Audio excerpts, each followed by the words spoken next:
Chapter 28, Hot Snow. Things changed after New Year's. We sensed the takeover was going to come to an end no matter what the young lord said. But it was all right because we were ready and strong enough to do whatever came next. There was such a gush of love spilling out all over the place. It was powerful enough to turn bad news good. On the 3rd of January, I rushed into the church from school and found out that Angel had been diagnosed with tuberculosis. I got it, said Angel. It's a bad thing, you dope. You have to go to the hospital. Yeah, I know I should, but you should see how nice my father is to me now. Last night he came to my corner of the room and started crying all over me. What? Yeah, with snots and everything. I saw what Angel meant when his father came to the church to thank the young lords. With his hat in his hand, he was wearing 2 pairs of pants, 2 sweatshirts. He stumbled through some gracias to the young lords for setting up healthcare service. Angel set himself up as a translator. My father says thank you for saving my son's life. What a dope. Young lords understood Spanish. They just couldn't speak it too well. When Senior Santiago took Angel out, he bundled him up like he was a baby, even pulling Angel's hat down around his ears as far as it would go. Hey, Angel, you look like Mickey Mouse in The Sorcerer's Apprentice on Disney. I know, cool, right? When his father put his hand on his shoulder, Angel looked so happy I almost wished I had gotten tuberculosis. On January 4th, a story came out in the paper that said the young lords had vowed to stay in the church. Still, Mammy and Abuela must have felt they should get their own personal problem fixed quickly, because our time in the enchanted cottage was running out. I was sitting in on Abuela's political education class about the Grito de Lars. We were going further back in history now, much further back than the Ponce massacre. Good, I hoped. I didn't have any relatives involved in that. But then again, who knew? Maybe I did. Maybe then my ancestors were on the side of the people who wanted Puerto Rico to be independent from Spain. Anything could happen in families. Look how different Mammy, Abuela, and I were, and we lived in the same era. The Grito de Lars happened in 1868 when Puerto Rico still belonged to Spain. Abuela was saying Ramon Emerito Betances was the father of the Puerto Rican independence movement. The revolt was unsuccessful, but I couldn't help daydreaming as I was listening, and I kind of explained what she was saying to myself in my head. There's an island, Puerto Rico, that belonged to Spain, and people from all over the world go there and do whatever, and some stay and get married and don't go back to wherever they came from for so long. They actually forget where they came from and decide to come from where they are, Puerto Rico. They like this idea because now they don't have to say things like, my father was French, my mother was a Spaniard, and I was born in Puerto Rico and my son married a Taino Indian whose mother was a slave from Africa, blah, blah, blah. They just say, I'm Puerto Rican. It's simple. I was wondering if that was the same idea as when kids wanted to call ourselves Nuocorians, so we wouldn't have to go through the whole speech of, well, I was born here, but my parents are from Puerto Rico, so I'm really Puerto Rican, but born in New York, blah, blah, blah, blah, blah. Every time somebody asked us what we were. When I looked around, I saw Mommy standing in the back of the room. Abuela was finishing saying that tomorrow she would speak about Ponce massacre, and everyone gathered themselves. Mammy walked up to Abuela. I followed. Mammy, I want to give you this. Mammy pushed some folded up photos into Abuela's hands. I knew it was the photos of the police shooting into the crowd at the Ponce massacre. Mama, you could maybe use these when you teach your class. And for once in her life, Abuela was quiet. ¿Qué se hacer? What are you going to do? They both said at exactly the same time. That made them giggle. I mean, and when they said that at the same time again, they both laughed out loud. You go first, mija, said Abuela. I just was going to say that it doesn't matter if Papa was one of the shooters in the picture. Abuela stood very quiet and still. Yes, well, I'm going back to the store, said Mommy. Abuela blurted out, God bless you. Dios te bendiga. See what I mean about love? After Mommy and Abuela began acting like a loving mother and daughter, I saw more love everywhere, even with Fredo and I. even Wilfredo fell in love. I walked in one day and saw him holding this beautiful black girl's hand. She looked familiar, but I couldn't place her until she turned around and smiled at me. It was Dolores from the Five and Dime store. The reason I didn't recognize her at first was she was wearing her hair in an afro. Dolores, Evelyn, I am a young lord in training. Does your mother know? Yes, she's proud. A little worried, but proud. I looked at her hair. The young lords were right. Making us hate the way we looked was a trick people in power played on us. And I could tell that there were a lot of older young lords were in love with each other as well, by how their eyes lingered on each other. The young lord girls were so beautiful, they looked like a bouquet of different flowers. How could the boys not love them? Magdalia and I had our crushes too. I picked that one, I said once, pointing to the sad young lord. I picked the one with the smile and kinky hair, said Magdalia. Oh, I like him too, I went on. I also like the one who moves like an antelope in Africa. Yes, like them all, Evelyn. What's wrong with that? It's not like I'm going to get any of them. I'm just planning ahead for when I'm old enough. And we laughed. On the night of January 7th, Magdalia and Dolores told me the young lords and anybody else caught in the church were going to be arrested the next morning. How do you know? I asked. Well, let me put it this way, explained Magdalia. Wilfredo said if I wanted to be arrested, I should stay. I don't want to be arrested. I don't either, added Dolores. My mother would kill me.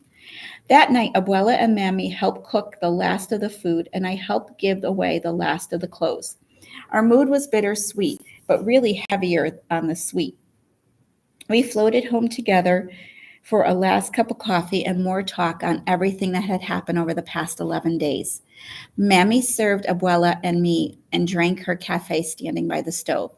Mammy said, "Remember when Jane Fonda came? She's so skinny and beautiful," I finished saying for her. Then Abuela and I took off talking like our hair was on fire. "And those legs are so long," I said. "I like her clothes," said Abuela. "But she's rich. She can afford nice clothes," I said.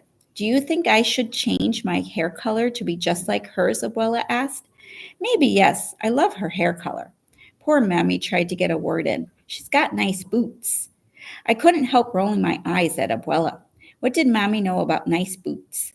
Mammy couldn't keep up with our fashion conversation, but it was okay. We were going to have so much time together, I was sure Abuela and I would talk Mammy out of wearing such plain black shapeless clothes. We made plans to go to the church the next day to at least stand outside and show support of the young lords when they came out.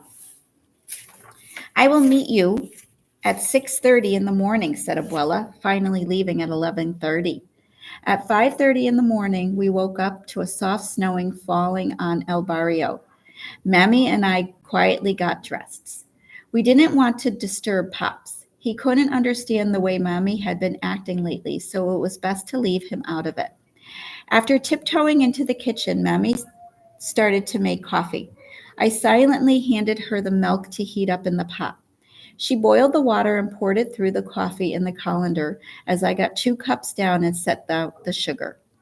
We managed to have our coffee without saying a word. Outside it was quiet, the snowfall soundproofing the neighborhood.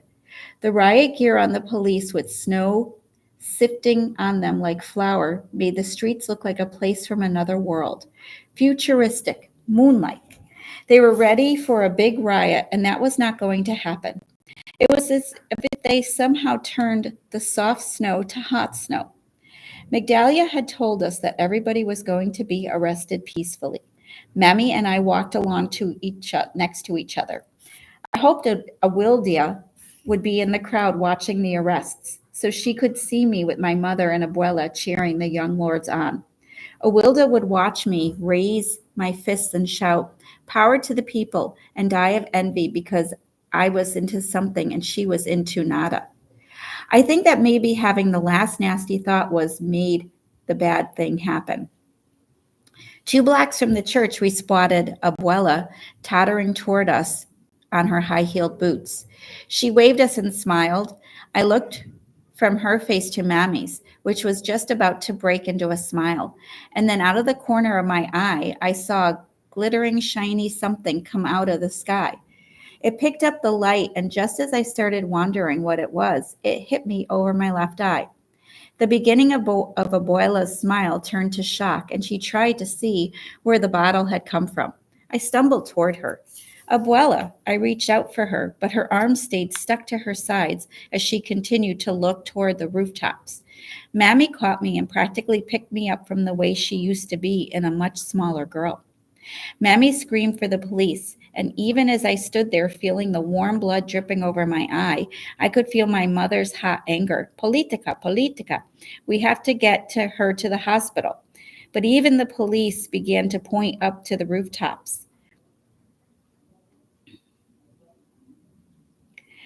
A bunch of but a bunch of them took off running into the buildings, yelling into their walkie-talkies.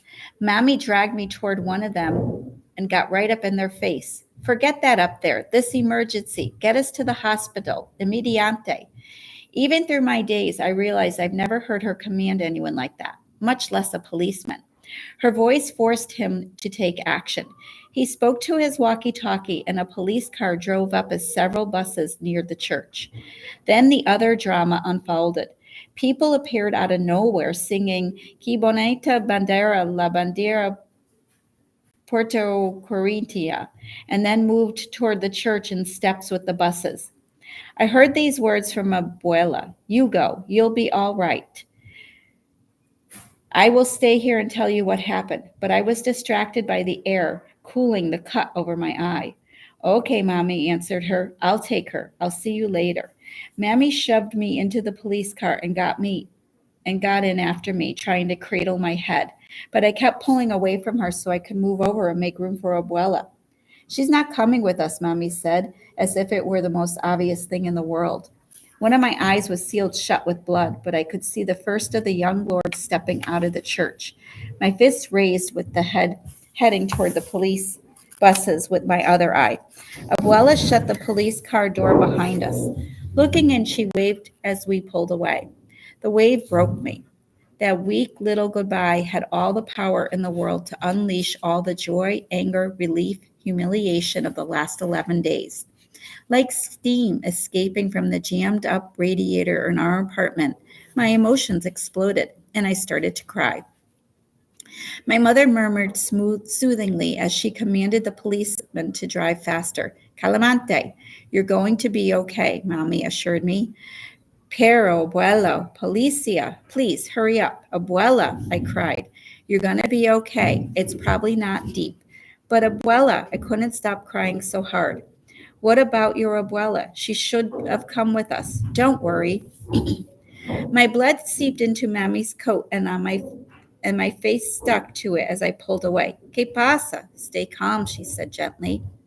Mammy did not understand me. I had to make myself clear. Abuela. Never blind abuela. She's fine. She did not get hit on the head. You did. But she didn't even try to come. What are you talking about? What is the difference if she comes or not? Mammy was talking to me like I had lost my mind, but she also kept an eye on the policeman hurrying him along. Por favor, avance. Calm down, senor, the policeman said. Mommy forced my chin up and looked me in the eye. Mi hija, she cannot do this. What do you mean? I cried, trying to wipe my eye. Don't. You'll make your cut worse. Mammy forced my hand away from my face. Look at me. I did what I was told. She cannot do things like this. Then she was suddenly angry. Do you not know her at all? Yes, I do. Then why do you want people to be different from the way they are? But she just waved goodbye. Waved goodbye? Are you kidding? I saw her wave goodbye to me a million times when I was a girl. Every time she saw me, she waved goodbye. Then she reached into her bag and pulled out a piece of tapete and jabbed my head and my cut. You better get used to seeing her wave goodbye. It's what she does best. My crying was harder than ever now. Look, not everyone can do everything you want or be like you. She is the way she is, and now she must be with the young lords, and I must be with you. That's it. Eso de todo. Mammy took a deep breath. Don't be like me. Don't expect her to do things she cannot do. Don't be like me when I was your age. By the time we got to the emergency entrance of the Flower Hospital, I knew I was being exactly like her. I wanted my mommy.